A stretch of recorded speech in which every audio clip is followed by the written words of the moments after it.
Assalamualaikum warahmatullahi wabarakatuh.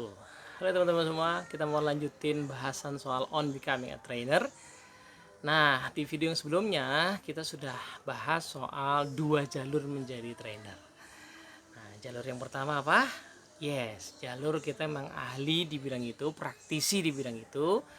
Nah, kemudian kita pengen jadi trainer. Syaratnya adalah kita mesti mempelajari pengalaman kita, membuat struktur dalam pengalaman kita, dan menggunakan referensi-referensi teoritik untuk memastikan bahwa teori-teori kita itu yang kita hasilkan di pengalaman itu memang bisa divalidasi untuk kebutuhan yang lebih luas. Oke, yang kedua jalur research ya, kita peneliti ya, kita memang mungkin tidak pure akademis sih, tapi mungkin demen ya, senang dengan riset-riset ilmiah, kemudian kita pelajari. Nah, itu juga oke. Nah, syaratnya adalah kita betul-betul paham valid yang kita ajarkan itu, kemudian kita coba konversi itu menjadi sesuatu yang praktikal yang bisa dipakai gitu. Nah, manapun jalur yang bisa kita pilih, yang kadang-kadang itu mungkin privilege masing-masing orang ya.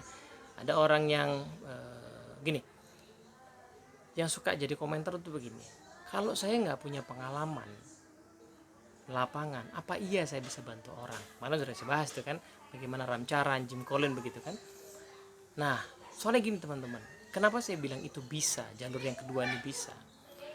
Karena situasinya adalah tidak pernah ada orang yang punya pengalaman yang terlalu komplit. Dia pasti butuh. Kita sudah sering dengar ya bagaimana seorang CEO di perusahaan besar itu pasti perlu orang-orang lain yang mendukung dia, memberikan sudut pandang yang dia nggak punya, ya kan? Biasanya seorang CEO akan datang dari jalur tertentu, jalur operations, jalur finance, jalur sales marketing. Ya, biasanya akan datang dari beberapa jalur itu pilihan yang tidak mungkin menguasai semua hal, maka dia pasti perlu orang-orang lain yang akan memberinya pandangan-pandangan. Nah,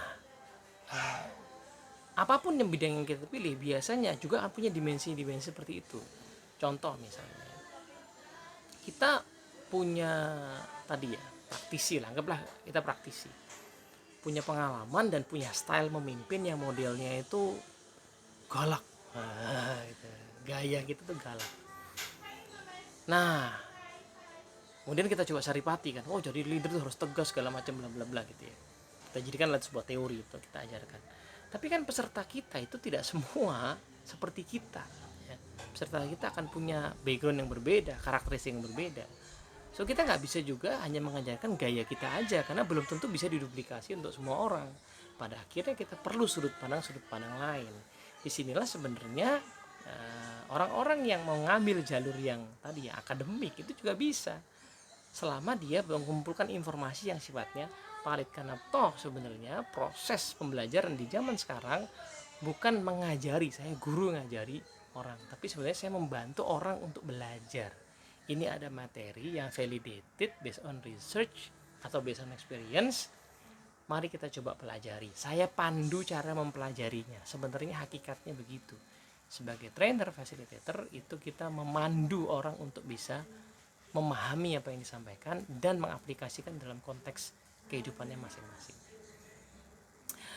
Nah, karena itulah konsekuensinya, sempat kita singgung juga di video sebelumnya, bahwa konsekuensinya adalah menjadi guru trainer itu menjadi guru itu menjadi pembelajar. So kita harus sangat banyak belajar. Dan saya sangat memberi penekanan belajar itu adalah spesifiknya membaca. Mengapa? Karena membaca adalah cara paling cepat dan paling efisien untuk belajar. Kita bisa aja ikut training, ambil sertifikasi ilmu tertentu sebelum kita ngajar, bisa aja. Tapi berapa bidang yang mau kita lakukan itu? Padahal kebutuhan klien kita kadang-kadang tidak mesti hanya satu atau dua hal itu saja, dia butuh hal lain. Kalau orang sudah suka sama kita trainer sales diminta leadership, kita trainer leadership diminta trainer sales. Ya, kita mesti menguasai banyak hal yang sebenarnya secara pengalaman kita punya. Cuma kan kita perlu framework juga kan. Jadi paling murah dan paling efisien sebenarnya lewat membaca. Tapi membaca secara mendalam. Nah, disinilah saya amati ada trainer-trainer yang saya temukan memang luar biasa gitu wawasannya, karena memang membacanya itu luar biasa juga. Tidak mesti banyak, tetapi dalam.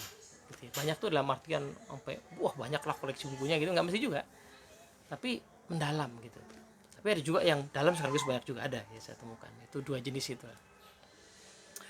Nah, oleh karena itu pada akhirnya kita memang akan membawakan materi-materi yang pasti bukan punya kita sendiri.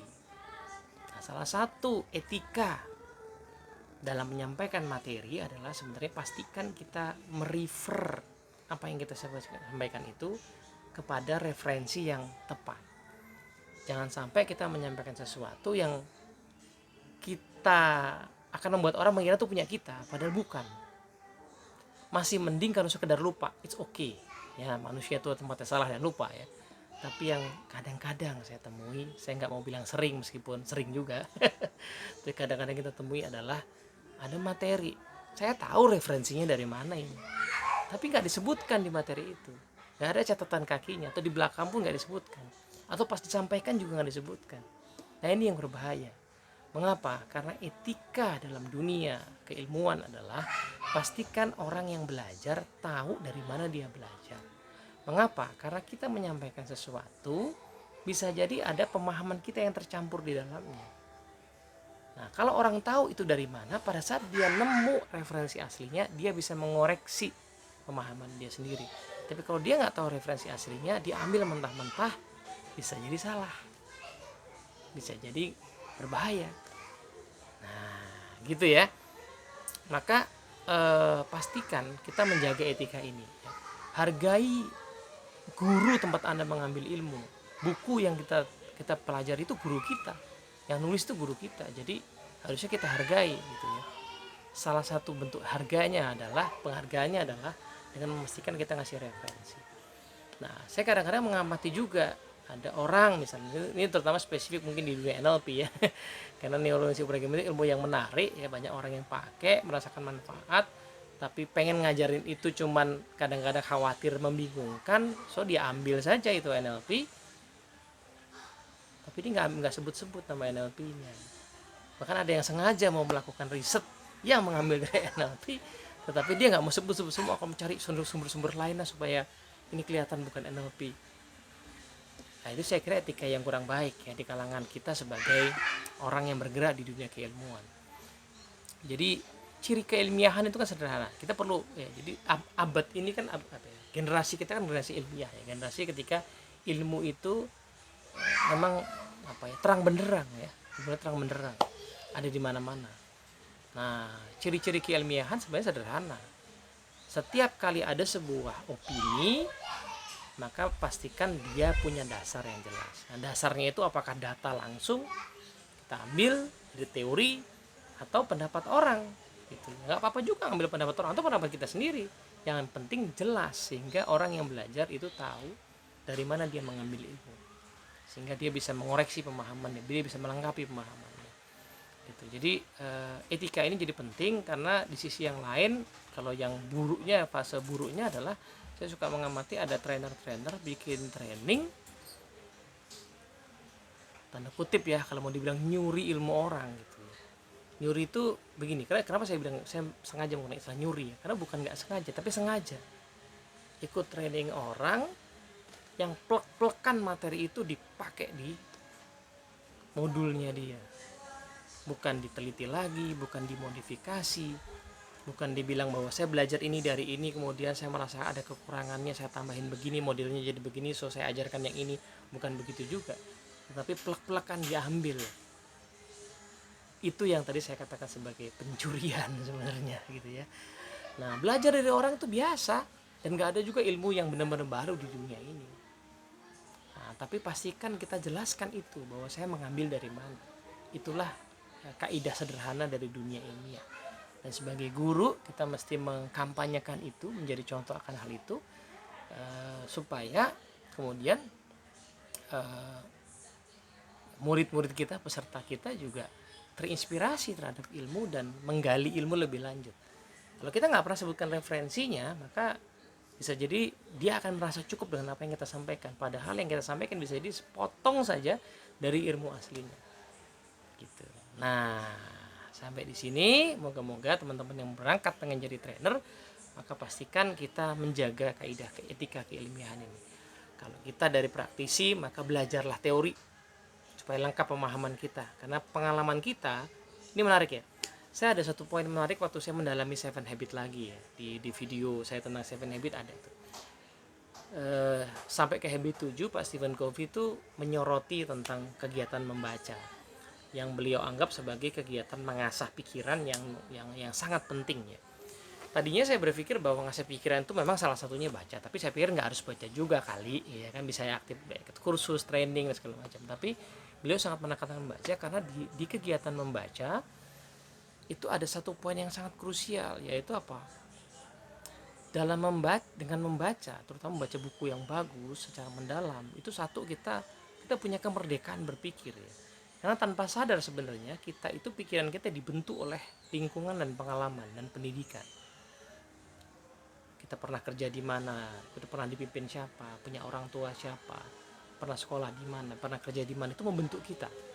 Saya tuh sampai sekarang nggak bisa menghilangkan pengaruh Astra. Meskipun saya di anak perusahaan, pengaruh Astra tuh nggak bisa hilang. Ya nggak sempurna saya bisa ikuti, tapi ada hal-hal yang saya masih memang saya rasa itu membentuk diri saya gitu. Sekarang saya ada di Dunamis juga sama gitu. Jadi kita nggak bisa menghindar dari itu. Nah, tapi kita punya keleluasaan untuk membentuk diri kita, meluaskan cakrawala kita, meluaskan pemahaman kita dengan membaca. Ya, memilih bacaan-bacaan yang bagus itu sebenarnya adalah sebuah kemerdekaan berpikir yang biasa. Karena kita sebenarnya sekarang nggak bisa bangga, kalau tadi ya mau jalurnya praktisi, kita nggak bisa bangga dari pengalaman kita. Karena pengalaman kita itu bisa jadi obsolet, udah kuno bisa jadi. Dan bisa jadi juga nggak tepat untuk konteks yang lain. Jadi kita perlu memvalidasi sekaligus memperluas pemahaman kita dari pengalaman itu dengan belajar hal-hal lain. Dan itu yang paling luar biasa lewat membaca. Nah, kalau kita dari sisi akademik jelas ya, membaca itu kegiatan yang krusial. Nah, tapi kalau kita dari jalur akademis, saya sarankan kita juga membaca bacaan-bacaan yang sifatnya praktis, yang dikarang oleh para praktisi, supaya teori itu hidup, supaya teori itu ketemu sama manfaatnya di lapangan seperti apa gitu. Jadi saya pikir ini saling melengkapi ya, dua jalur ini ya. Jadi kalau yang praktisi cari teori ya, yang teoritisi carilah sisi praktisnya. Dua-duanya sama-sama perlu baca, sama-sama perlu belajar, dan pastikan pada saat kita mendeliver, maka referlah kemana kita sebenarnya mengambil ilmu itu.